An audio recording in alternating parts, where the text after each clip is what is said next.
विष्णु भैया, दरवाजा खोलो, जल्दी उठो भैया। अरे रामू, तुम यहाँ, वो भी इतनी रात को, बात क्या है? भैया, आसमान से आफत बरस रही है, पूरी बस्ती में पानी भर गया है, सब बर्बाद हो गया, सबकी जान आफत में है भैया। अरे तो तुम ऐसा करो, सबको यहाँ ले आओ, ये जगह बस्ती से काफी ऊंचाई पर है। अब जल्दी जाओ, तब तक मैं सबके रुकने का इंतजाम करता हूँ। ठीक है भैया, बहुत बहुत शुक्रिया, भगवान तुम्हारा भला करे। इतना कहकर रामू वहाँ से चला गया। दरअसल जिस बस्ती की वो बात कर रहा था वो उसी पहाड़ी के ठीक नीचे बसी थी, जहाँ विष्णु एक छोटी सी झोपड़ी में अपने पत्नी और बच्चे के साथ रहता था। कई साल पहले विष्णु भी उसी बस्ती में रहा करता था, लेकिन फिर दूसरी बिरादरी की लड़की से शादी करने की वजह से बस्ती वालों ने उसे वहां रहने नहीं दिया। मजबूर होकर विष्णु को सबसे दूर उस पहाड़ी पर रहना पड़ा। लेकिन जब बस्ती वालों पर भयंकर बारिश मुसीबत बनकर बरसी तो उसने एक पल भी नहीं सोचा और फौरन उन सब की मदद के लिए तैयार हो गया। हालांकि ये बात उसकी पत्नी कमला को रास नहीं आ रही थी। मैं कहती हूँ कि आखिर जरूरत क्या है इतना महान बनने की? ये वही बस्ती वाले हैं जिन्हें एक पल नहीं लगा तुमसे नाता तोड़ने में। इतने सालों में एक बार हमारी सुध तक ना ली किसी ने, और अब जब खुद पर मुसीबत आई है तो कैसे बेशर्मों की तरह चले आए यहाँ। ऐसा मत कहो कमला, वो लोग जैसे भी हैं हमारे अपने हैं और फिलहाल बड़ी मुसीबत में हैं। ऐसे में हमें उनकी मदद ही करनी चाहिए। पर उनकी मदद करोगे कैसे? पूरी की पूरी बस्ती को न्योता भिजवा दिया तुमने। यहाँ कौन सी हवेली खड़ी है तुम्हारी? इस बंजर जमीन पर वैसे भी कुछ नहीं उगता। रूखा सूखा खाकर तो खुद का गुजारा चल रहा है, तो उन सबको कहाँ रखोगे? क्या खिलाओगे? कुछ सोचा भी है? सब हो जाएगा कमला, तुम बस अपना मन मजबूत रखो, बाकी सब भगवान पर छोड़ दो। इतना कहकर विष्णु बाहर निकल गया और अपनी झोपड़ी के बाहर जंगली झाड़ियों से एक छत बनाने की कोशिश करने लगा। कुछ ही देर में बस्ती के सभी लोग वहां पर आ गए और विष्णु की मदद से उन सभी को सिर छिपाने की जगह मिल गई। हालांकि इतनी मदद काफी नहीं थी, बारिश एक पल के लिए भी नहीं रुकी और देखते ही देखते पूरी बस्ती पानी के साथ बह गई। ऊंची पहाड़ी पर सिर्फ विष्णु की झोपड़ी ही सही सलामत थी और फिलहाल वही पूरी बस्ती का आसरा थी। कमला, बाहर सबका भूख से बुरा हाल है। अब चलो, मैं तुम्हारी मदद करता हूँ, मिलकर सबके लिए कुछ पका लेते हैं। क्या पकाओगे? चूल्हे पर चढ़ाने के लिए कुछ होना भी तो चाहिए। ये देखो, बस एक मुट्ठी भर दाल चावल पड़े हैं, जो हमारे लिए भी काफी नहीं है। बारिश की वजह से जो फसल बोई थी सारी की सारी बर्बाद हो गई। भगवान जाने अब क्या होगा। उदास होकर विष्णु अपनी झोपड़ी से बाहर आया, लेकिन बाहर भूख से बिलखते बच्चों को देखकर उसकी आंखों में आंसू आ गए। भैया परेशान ना हो, बस ये बारिश थम जाए जरा, फिर सब अपना ठिकाना ढूंढ ही लेंगे। नहीं रामू, ऐसा मत कहो, तुम सब जब तक चाहो यहाँ रह सकते हो। दुख तो इस बात का है कि मैं चाहकर भी तुम लोगों के लिए कुछ नहीं कर पा रहा हूँ। मैं जानता हूँ कि तुम सब भूखे हो और मेरे पास राशन के नाम पर बस ये एक मुट्ठी दाल चावल ही है, बस। कोई बात नहीं विष्णु भैया, तुम दिल छोटा ना करो, ये सब तो हम सबकी करनी का ही फल है। तुम्हारे साथ बहुत गलत किया हम सब ने भैया, लेकिन फिर भी तुमने हमें आसरा दिया, ये क्या कम बड़ी बात है भैया। और भगवान ने चाहा तो फिर से सब ठीक हो जाएगा। रामू की बातों ने विष्णु को बड़ी हिम्मत दी और वो उन मुट्ठी भर दाल और चावलों के साथ सीधा भगवान के पास गया और हाथ जोड़कर प्रार्थना करने लगा। हे भगवान, दया करो, मैं सबकी मदद करना चाहता हूँ, सबका पेट भरना चाहता हूँ मैं, लेकिन इसमें मुझे आपका साथ चाहिए। विष्णु को अब भगवान से ही उम्मीद थी।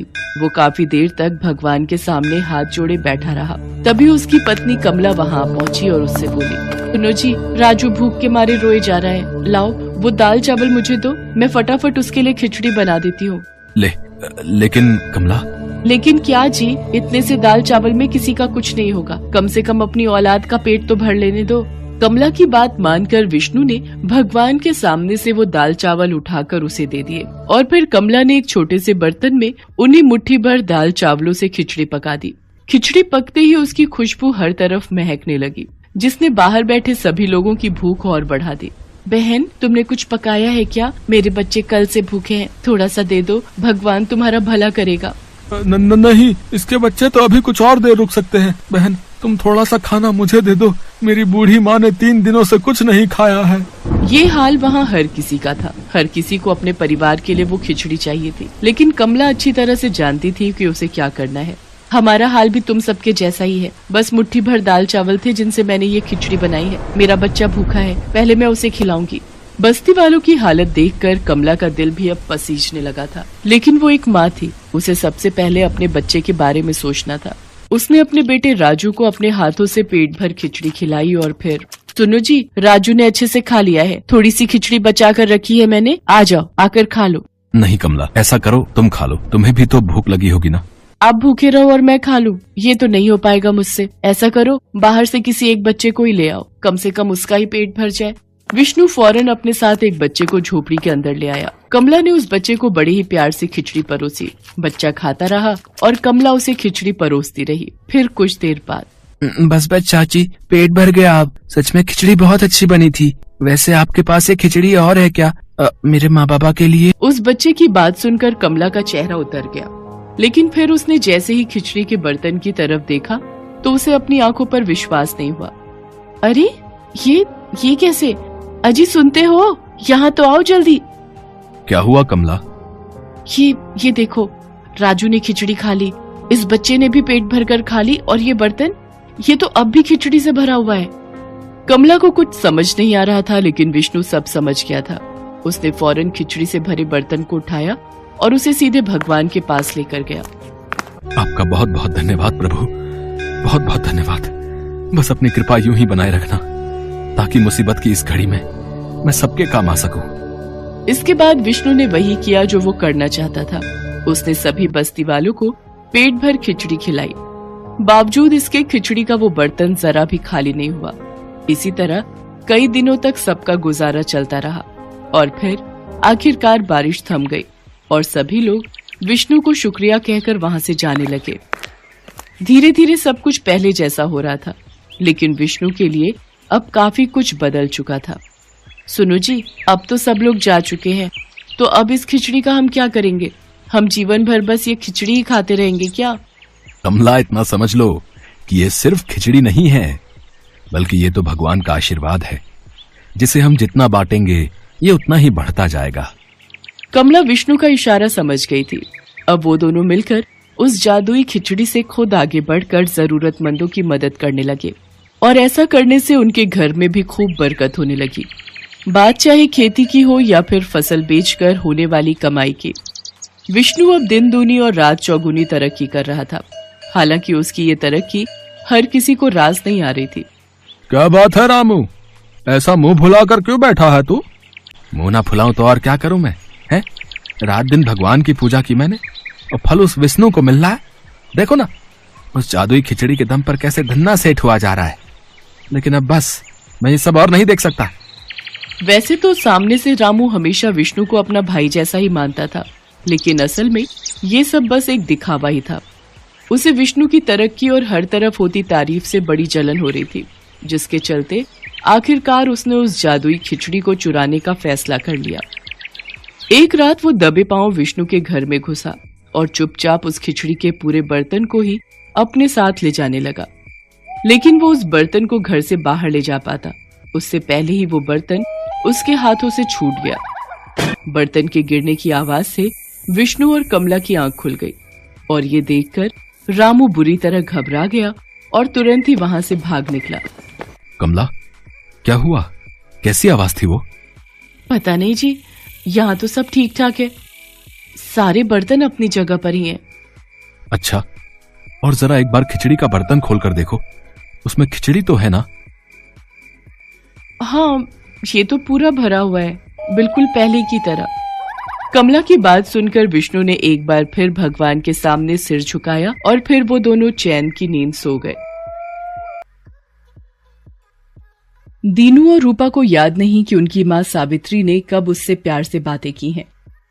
सावित्री दिखने में बिल्कुल कुरूप और लंगड़ी थी। उसका स्वभाव भी बिल्कुल उसके रूप की तरह ही था। जब देखो वो उन दोनों को जली कटी सुनाती रहती। आज शाम भी जब वो जंगल से लकड़ियां काटकर घर वापस लौट रहे थे तो रास्ते में ही जोरों की बारिश शुरू हो गई। उन्हें कहीं बारिश से बचने की जगह नहीं मिली तो वो भीगते हुए ही घर पहुंचे। दिमाग खराब है तुम लोगों का, इतनी बारिश में कहीं रुक जाते। तुम लोग भीग कर आए उसकी मुझे कोई फिक्र नहीं, लेकिन ये लकड़ियां जो भीग गई उसका क्या करूं? कल जो तुम लकड़ियां बेचने जाओगे तो ये भीगी लकड़ियां कौन खरीदेगा? ना जाने क्या खाकर पैदा किया है तुम दोनों को, जब देखो नुकसान ही करते हो। दीनू और रूपा ने अपनी माँ की बातों का कोई जवाब नहीं दिया। उन्हें पता था कि अगर उन्होंने कुछ बोला तो उनकी माँ फिर से उन्हें कुछ भला बुरा कहने लगेगी। कभी कभी तो उन्हें लगता था कि ये उनकी सौतेली माँ है। बहरहाल अपनी माँ से बिना मतलब की बात पर भी डांट खाने की उन्हें आदत हो गई थी। उस रात जब वे दोनों खा पी कर सो गए तो दीनू को सपने में एक बड़ा पहाड़ दिखाई दिया। उसने देखा कि एक आदमी उस पहाड़ की ऊंची चोटी से उसका नाम पुकार रहा है। दीनू, दीनू, अरे कितने दिनों से तुम्हें पुकार रहा हूं, तू आता क्यों नहीं? अरे अब क्या मेरे मरने के बाद आएगा? जल्दी आजा दीनू, आजा। लगातार आती आवाज सुनकर दीनू डर गया और चिल्लाते हुए वो जाग गया। उसकी आवाज से उसकी बहन रूपा की भी नींद खुल गई। क्या हुआ दीनू, कोई बुरा सपना देखा क्या? हाँ रूपा, फिर से वही सपना। कोई मुझे जंगल के सामने वाले पहाड़ से मेरा नाम लेकर पुकार रहा है। वो मुझे जल्दी आने को कह रहा है और वो ये भी कहता है कि समय कम है, जल्दी आओ। वो तो मुझे नहीं दिखता, लेकिन शायद वो मुझे देख सकता है। ये सपना तो तुम कई सालों से देख रहे हो। हाँ रूपा, मुझे लगता है कि इस सपने के पीछे कोई राज है। मुझे उस पहाड़ पर जाना चाहिए रूपा। अरे तुम कैसे वहां जाओगे? माँ पूछेगी तो मैं क्या जवाब दूंगी? वो तो वैसे ही हमेशा गुस्से में रहती है। अगर तुम्हारे पहाड़ पर जाने का पता चलेगा तो पता नहीं वो क्या करेगी। तुम माँ को कुछ मत बोलना रूपा, लेकिन लगता है मुझे एक बार वहां जाना ही होगा। ये कहकर अगली सुबह दीनू पहाड़ पर जाने के लिए निकल पड़ा। वो बिना रुके पहाड़ पर चढ़ने लगा। ऊंचाई पर चढ़ने पर उसे परेशानी हो रही थी, लेकिन वो उसकी परवाह किए बिना पहाड़ पर चढ़ता रहा। जब वो लगभग चोटी पर पहुंचने वाला था तभी उसे वही आवाज सुनाई पड़ने लगी जो उसे सपने में सुनाई पड़ती थी। दीनू, दीनू, तुम आ गए दीनू, तुम आ गए। दीनू ने आसपास देखा लेकिन उसे कोई दिखाई नहीं दिया। तभी उसे पहाड़ी की चोटी के बिल्कुल पास एक सुरंग दिखाई दी। वो आवाज उधर से ही आ रही थी। दीनू उस ओर बढ़ गया। सुरंग के बिल्कुल पास पहुंचकर उसने देखा कि सुरंग के अंदर एक बहुत ही बूढ़ा आदमी पेड़ से लटका हुआ है। पेड़ के नीचे एक बहुत बड़ा गड्ढा है जिसमें कई सारे जहरीले सांप हैं जो बीच बीच में फुफकार भी रहे हैं। दीनू उन्हें देखकर डर जाता है। तभी वो बूढ़ा आदमी फिर से उसे पुकारता हुआ कहता है, दीनू, मुझे बचाओ, मुझे तुम्हें बहुत जरूरी बात बतानी है। मेरे पास अब समय बहुत कम है। मैं कई सालों से तुम्हारा इंतजार कर रहा हूं। दीनू को कुछ समझ नहीं आ रहा था कि वो क्या करे। फिर उसके दिमाग में एक योजना आई। उसने जो कपड़े पहन रखे थे उसे उतार दिया, फिर उसे एक लकड़ी में लपेट दिया। वहां पड़े पत्थरों को टकरा कर उसने आग जलाई और फिर उसे कपड़ों में लगा दिया। फिर उस जलती मशाल जैसी लकड़ी को लेकर वो पेड़ के पास गया और उसने उन सांपों पर उससे वार करना शुरू कर दिया। आग की ज्वाला से वे सांप वहां से इधर उधर भागने लगे। फिर दीनू ने देखा कि वे सांप गायब हो गए हैं। उसके बाद उसने उस बूढ़े आदमी को पेड़ से उतारा। दीनू, तू आ गया। बहुत सारे सवाल लेकर आया है ना, सबका जवाब दूंगा। पहले मैं बता दूं कि मैं कौन हूं। मैं जादूगर त्रिकाल का पिता, जादूगर माहेश्वरी हूं। दीनू, जादूगर त्रिकाल? ये कौन है? यही वो शख्स है जिसने अपने जादू के जाल में फंसाकर तुम्हारी दुनिया बर्बाद कर दी है। तुम और तुम्हारी बहन को हमेशा लगता है ना कि तुम्हारी मां तुम्हें प्यार नहीं करती, वो सौतेली है। हाँ, लेकिन ये सब आपको कैसे पता? इस सब के पीछे मेरे बेटे त्रिकाल का हाथ है। उसके बाद उस बूढ़े आदमी ने दीनू को अपने बेटे त्रिकाल के बारे में बताया। उसने बताया, त्रिकाल तुम्हारी मां से बहुत प्यार करता था। तुम्हारे पिता कुंवर राजमल इस इलाके के बहुत बड़े जमींदार थे। तुम्हारी मां सावित्री भी पड़ोस के गांव के जमींदार की इकलौती बेटी थी। तुम्हारी मां सावित्री बहुत ही सुंदर थी। मेरा बेटा त्रिकाल उसके रूप पर मोहित हो गया था। वो किसी भी तरह उसे हासिल करना चाहता था। एक दिन जब तुम्हारी मां शाम को अपने पति यानी कुंवर राजमल के साथ नदी किनारे घूमने गई थी, त्रिकाल ने अपनी माया से एक बहुत बड़ा तूफान उठाया और तुम्हारी माँ को तुम्हारे पिता से अलग कर दिया। उसके बाद उसके सामने अपना प्रेम प्रस्ताव रखा। तुम्हारा दिमाग खराब है क्या त्रिकाल? मैं एक शादीशुदा पतिव्रता स्त्री हूँ, मेरे 2 बच्चे हैं। उस स्त्री के सामने तू ऐसी बेकार की बातें कर रहा है। सावित्री, तेरे पति को तो मैंने यमराज के पास पहुंचा दिया, अब पति ही नहीं रहा तो पतिव्रता किस बात की? त्रिकाल के मुंह से अपने पति की मौत की बात सुनकर सावित्री गुस्से में पागल हो गई। उसने वहां पड़े एक बड़े से पत्थर को उठाया और उसके सिर पर खींचकर मारा। त्रिकाल के सिर से खून निकलने लगा, लेकिन उसने तुरंत ही अपने जादू से अपने घाव को भर लिया और हंसते हुए कहा, त्रिकाल नाम है मेरा, त्रिकाल। मुझसे बड़ा जादूगर ना कोई हुआ है और ना ही होगा, इसलिए अपनी ये ओछी हरकतें छोड़ और मेरी पत्नी बन जा। मेरे जीते जी तो ये कभी नहीं हो सकता, मैं अभी अपनी जान दे देती हूँ। यह कहकर सावित्री नदी में छलांग लगा देती है, लेकिन त्रिकाल अपने जादू से उसे बचा लेता है। वो तुम्हारी माँ से जबरदस्ती शादी नहीं कर सकता था, क्योंकि ऐसा करने पर उसकी सारी जादुई ताकत समाप्त हो जाती। लेकिन वो सीधे तरीके से तुम्हारी माँ को राजी करने में असफल रहा था, इसलिए उसने अपने जादू का सबसे कठोर प्रयोग किया और तुम्हारी माँ को कुरूप बना दिया। और उसने अपने जादू से एक जादुई माया जाल रचा और सावित्री से कहा, बहुत घमंड था ना तुझे तेरे रूप पर, ले छीन लिया मैंने तेरा रूप, और हाँ, तेरे पति को तो मैंने मार दिया।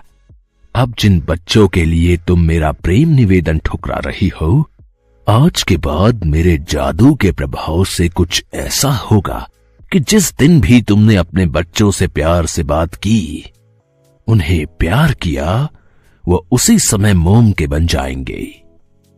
तुम्हारी माँ अपने पति को खो चुकी थी, लेकिन वो तुम दोनों को नहीं खोना चाहती थी। त्रिकाल ने अपने जादू से उन्हें मजबूर कर दिया था। यही नहीं, उसने अपने जादू से तुम्हारे पिता की बड़ी हवेली, जमीन जायदाद सभी मिट्टी का कर दिया। मुझे यह सब पता लग गया था तो मैंने उसका विरोध किया, लेकिन उसने अपनी जादुई शक्ति का मुझ पर भी इस्तेमाल किया और इस पेड़ से मुझे टांग दिया। मैं भी जादूगर हूँ, लेकिन उसके जितना बड़ा नहीं, इसलिए मैं खुद से यहाँ से नहीं छूट सकता था, इसलिए हर दिन तुम्हें आवाज दिया करता था। मैं उस त्रिकाल को नहीं छोड़ूंगा। उसने मेरे पिता की हत्या की, मेरी मां को हमसे दूर किया। मैं उसे मार दूंगा। उसे मारना इतना आसान नहीं है दीपू। उसने जादूगरी की ऐसी ऐसी सिद्धियां पाली हैं कि वो पल में कुछ भी कर सकता है। कोई भी शैतानी ताकत अच्छाई के आगे जीतती नहीं है, उसे हारना ही पड़ता है। मैं उसे हराऊंगा। बताइए कहां है वो, कहां है आपका बेटा? वो इसी पहाड़ी पर अपनी जादुई दुनिया बनाकर रहता है। उसे मारने के लिए तुम्हें इस पहाड़ी की काली गुफा में जाना होगा। जैसे ही तुम गुफा में जाओगे, तुम्हें एक जादुई बैल मिलेगा। वो तुमसे बातें करेगा। वो जो कुछ भी तुमसे कहे, तुम उसका उल्टा करना। अगर तुमने ऐसा नहीं किया, तो तुम भी उसके जादू के जाल में फंस जाओगे। जब तुम उसके जादू से पार पालोगे, तो तुम्हें एक काली मूर्ति दिखाई देगी। उस मूर्ति के पास ही तुम्हें एक जादुई जल का तालाब मिलेगा। उसी के पास तुम्हें त्रिकाल को मारने का मंत्र मिलेगा। वो कैसे मरेगा, इतना तो मैं भी नहीं जानता, लेकिन उस मूर्ति तक तुम्हें पहुंचकर और जादुई जल वाले तालाब के पास जाकर तुम्हें कुछ ना कुछ ऐसा मिलेगा जिससे तुम्हारी मंजिल मिल जाएगी। ये कहकर वो बूढ़ा आदमी वहीं जमीन पर गिर पड़ा और उसने दम तोड़ दिया। दीपू उसके बताए रास्ते पर चलकर काली गुफा के पास पहुंचा। जैसे ही वो गुफा के पास पहुंचा, सच में उसे वहां एक जादुई बैल मिला। अरे दीपू, तुम आ गए, सही किया। बहुत देर कर दी आने में। चलो अब मेरी बाईं ओर आओ, मैं तुम्हें काली मूर्ति के पास ले जाऊंगा। लेकिन दीपू ने उसकी बात नहीं सुनी। वो उसके बाईं नहीं दाईं ओर चलने लगा। फिर उसे रास्ते में आग का दरिया दिखा और एक और नदी दिखाई दी जिसमें कई सारे मगरमच्छ थे। बैल ने उसे आग के दरिया में कूदने को कहा, लेकिन दीपू मगरमच्छ वाली नदी में कूद गया। ये देखकर बैल बहुत गुस्सा हुआ। तुम बिल्कुल पागल हो, मैं जो बोलता हूँ वो सुनते नहीं। लगता है तुम यहाँ मरने आए हो। अगर इस बार भी तुमने मेरी बात नहीं मानी तो तुम कभी भी काली गुफा के पास नहीं पहुँचोगे। दीपू पर बैल की बात का कोई प्रभाव नहीं पड़ा। थोड़ा आगे जाने पर उसे एक सांपों से भरा रास्ता दिखाई दिया जहाँ कई सारे जहरीले सांप फुफकार रहे थे और उसकी दूसरी तरफ 3-3 भूखे शेर उसे दिखाई दिए। जादुई बैल ने उसे शेर वाला रास्ता चुनने को कहा, लेकिन दीपू ने सांप वाले रास्ते को चुना। उस रास्ते को चुनने के बाद वो जादुई बैल वहीं भस्म हो गया। सारे सांप भी गायब हो गए। फिर ढेर सारा धुआं उठने लगा और वहीं उसे काली मूर्ति दिखाई दी जिसके बिल्कुल पास में जादुई जल का तालाब दिखा। उसके दूसरे किनारे पर जादूगर त्रिकाल आग के ऊपर बैठा हुआ था। उसकी आंखें बंद थी। है यही वो बदमाश जादूगर त्रिकाल है। इसने आग की गर्मी पर भी देखो कैसे काबू पा रखा है। तभी तो उसकी लपटें भी उसका कुछ नहीं बिगाड़ पा रही हैं। लेकिन आज इसका खेल खत्म हो जाएगा। दीपू ये सोच ही रहा था कि त्रिकाल ने हंसते हुए अपनी आंखें खोली। दीपू, इतनी छोटी उम्र में तुमने बहुत लंबा रास्ता तय कर लिया, लेकिन अब आगे की राह आसान नहीं। जादूगर त्रिकाल को कोई हरा नहीं सकता। अब मैं तुझे भी अपने जादू से मोम का बना दूंगा। त्रिकाल कुछ मंत्र पढ़ता है, लेकिन दीपू उसके पास जाकर उसका गला पकड़ लेता है। तब त्रिकाल उसकी गिरफ्त से खुद को छुड़ाता है और उसे जादू से हवा में उड़ा देता है। फिर दीपू काली मूर्ति के पास गिर जाता है। मूर्ति से उसे चोट लग जाती है और उसके सिर से खून बहने लगता है। जैसे ही उसका खून मूर्ति पर लगता है, मूर्ति हंसने लगती है और उसके पास का जादुई तालाब का पानी सूखने लगता है। पानी जब पूरी तरह सूख जाता है तो उसमें एक बड़ी सी तलवार दिखाई देती है। अचानक काली मूर्ति से आवाज आती है, इसी तलवार से तुझे तेरी मंजिल मिलेगी। दीपू भागकर तलवार उठाता है और उसे वहीं से खींचकर त्रिकाल की ओर उछाल देता है। तलवार त्रिकाल के सीने के आर पार हो जाती है। वो वहीं दम तोड़ देता है। उसके बाद वो तलवार गायब हो जाती है और नदी में पानी फिर से आ जाता है और मूर्ति से आवाज आती है, दीपू, ये जादुई जल अपनी माँ पर छिड़क देना। जादूगर त्रिकाल का सारा जादू खत्म हो जाएगा। दीपू जादुई जल एक लोटे में लेकर घर पहुंचता है और अपनी माँ पर छिड़क देता है। सावित्री का रूप पहले की तरह हो जाता है। दीपू और उसकी बहन अपनी माँ के गले लग जाती हैं। दीपू अपनी माँ को बताता है कि जादूगर त्रिकाल को उसने मार दिया है और उसका जादू भी अब समाप्त हो गया है। सावित्री सालों से अपने बच्चों को त्रिकाल के जादू के कारण प्यार नहीं कर पाई थी। वो रोते रोते उन्हें फिर से गले लगा लेती है। उनकी खोई हुई जमींदारी भी वापस मिल जाती है